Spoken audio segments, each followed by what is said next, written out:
Naresolba man ang ilang kontrobersyal na issue sa 2025 national budget tulad ng pondo para sa Office of the Vice President at ayuda sa Kapos ang Kita program, marami pa ring kumukwestiyon sa bersyong ipinasa ng Kongreso.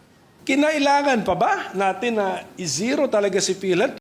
Sa plenaryo, sinabi ni Senate Minority Leader Coco Pimentel na maaaring maghain ng kaso sa Korte Suprema laban sa hindi pagbibigay ni pisong subsidiya sa PhilHealth. Ayon sa mga mambabatas, may porsyento dapat ang PhilHealth sa ilang tax collections, alinsunod sa PhilHealth Charter, Sin Tax Law at Universal Healthcare Act.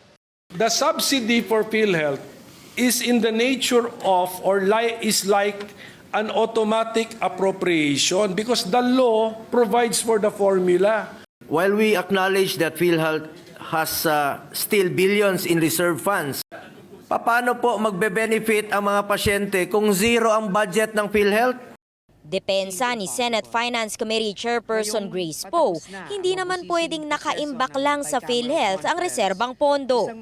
Hindi nila pinamimigay ang pera dun sa mga nangangailangan at tinuturuan din natin sila ng leksyon. Sinita rin ni Pimentel ang 18 billion pesos na idinagdag ng mga mambabatas sa budget ng Kongreso. 17 billion pesos dyan ang sa Kamara.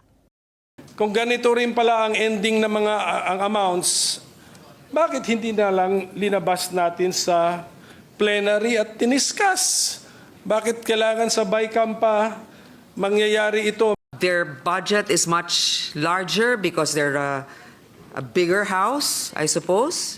Pinakamalaki naman ang idinagdag ng Kongreso sa pondo ng DPWH, kaya umabot na sa 1.1 trillion pesos ang budget nito. 5 bilyong piso ang dagdag sa Office of the President pero ayon kay Poe, dahil yan sa biglaang hosting ng Pilipinas ng ASEAN Summits. Sa kabila ng mga tanong, All those in favor say aye. Aye. All those against say nay. The ayes have it. quote, with a heavy heart daw bumoto para rito ang ilang miyembro ng mayorya dahil sa ilang hindi inaayun ng probisyon. Bumoto naman ng no ang minority. Sa huli, nanaig pa rin ang pagratipika ng higit 6.5 trillion pesos na national budget para sa susunod na taon. Sunod itong ipadadala sa Malacanang para isabatas ng Pangulo.